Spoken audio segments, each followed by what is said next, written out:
Hey everybody, Valcomer here again. This is the second of the tank videos that I'm creating for Nexomania Development League.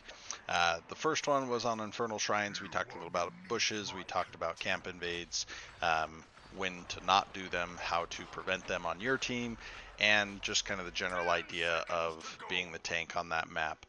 We will have more videos coming out over the next few weeks, and I do plan on doing reviews, so feel free to message me in Discord if there's anything specific you want me to watch out for you.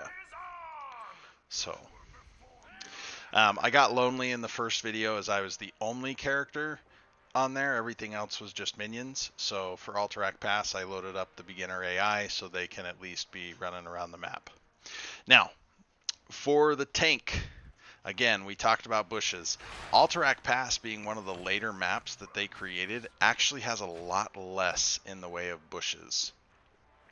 But it still is a very important spot for a tank. I would tell you this area here in the river is kind of where you can cut off the enemy team from different rotations. Apparently my bots went and got a kill on their bots. Good job, bots. Now, just like with Infernal Shrines, the map does have the mercenaries start at 1 minute. So we're going to get here right as these guys are popping out. Boom, there they are. Garrosh is not a camp taker. That's not his job. It's not your job as the tank. You're likely going to instead just kind of be hovering under towers and picking up experience and trying to keep an eye on the enemy as best you can while not really engaging. But for Alterac Pass, your team wants to treat these as an additional lane. They are that important for picking up experience. So do the camp, make sure it's sending. You can siege with the camp, you can siege away from the camp. Because of how the camp is positioned, invades can be very difficult. Do keep in mind the mud pits will slow you.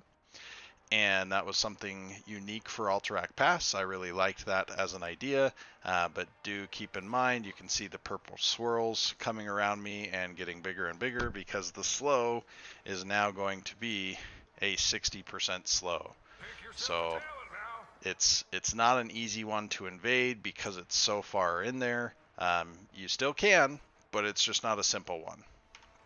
Now, for the objective, we know the objective's going to be on the bottom lane. This time it does rotate between the two. I feel like the... Oh, we're going to pick on the Joe for a second.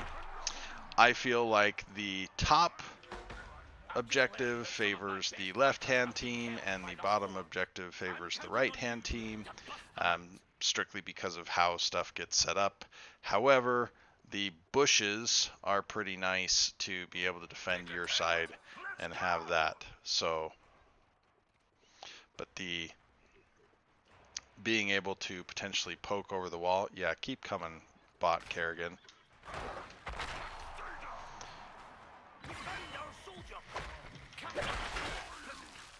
But how things build up around the objectives, I find that I prefer to be here and if I'm on the left side, but you don't always get that. It is a 50-50 chance, but big thing for this is you want to be in a spot where you can cut off the enemy if they are trying to rotate.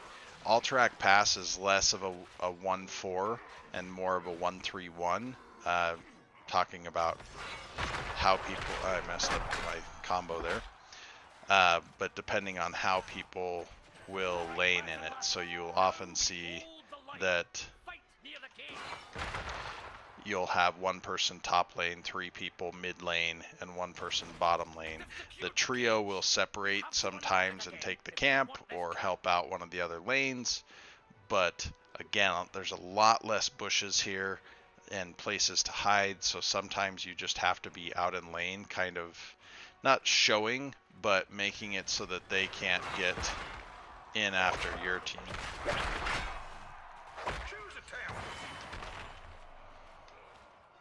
So on this map, something that we'll talk about when it's a more macro oriented video is you really can delay quite a bit on this map.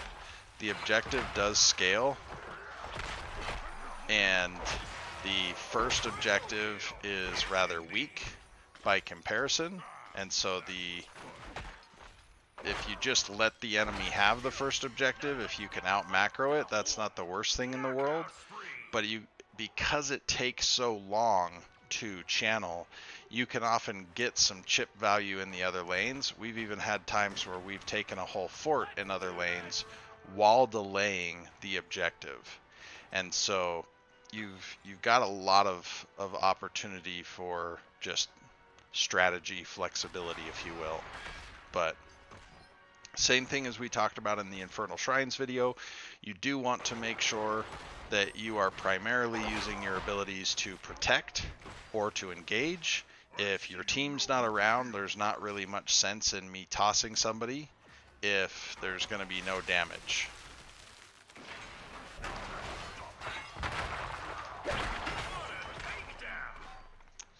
And so as a tank, we're going to spend a lot of time mounted. We're going to spend a lot of time near our team while they're doing the damage, and just holding our abilities in reserve while our team does their job. So there are places where you can be in the bush and protecting. You can be a jerk and throw people back into the mud if you want. But it's again a map with a lot of strategy flexibility, but a huge thing to prioritize is your camp. Just get that out on cooldown. If it opens up this area, making it now more difficult for the enemy team to defend their camp, it makes it that much easier for you to gain control of the objective.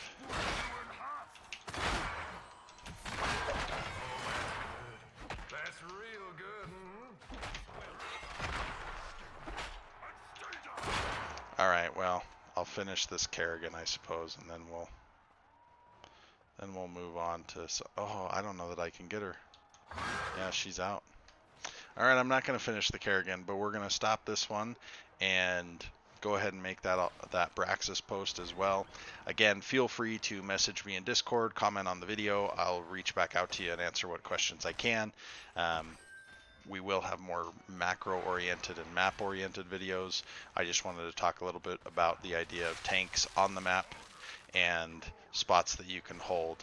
Oh, that's true. Before we navigate away from this map, I want to talk about the bosses. Infernal Shrine didn't have bosses. They had the objective, John Cena being kind of a boss. Okay, so if we are taking this boss, our job is to be in one of the bushes. So if we are the right-hand side, the red side, it often makes sense to be in this bush. If we are the blue side or the left-hand side, it often makes sense to be in this bush. But we want to try to protect our team and let them do the damage. Rarely is it worth it since we deliver so little damage. You can see Garrosh's auto attack is 219. So sure, this boss, which has 18,000 health, in theory, if I added another 2,000 damage to it, that could be a big deal. But if I'm not in this bush and I'm not protecting my team, we might lose the boss to the enemy coming in while we're doing it, and we've spent abilities on the boss, and me as the tank, now I can't use abilities to protect my team because I've used them for paltry damage on the boss. If it takes 3 seconds more, but now your team's safe, I promise that's worth it. So just one thing to think about as you're going. Know with the objective, when you're pushing with the objective, the circle that the objective gives you does give you additional move speed and damage. So that can be helpful for your engages, and you want to try to fight in that circle if at all possible with your team. Alright, thanks everybody. I'll see you on the next one. Again, feel free to message me on Discord or to comment on the video, and I will get back out to you. Thank you so much.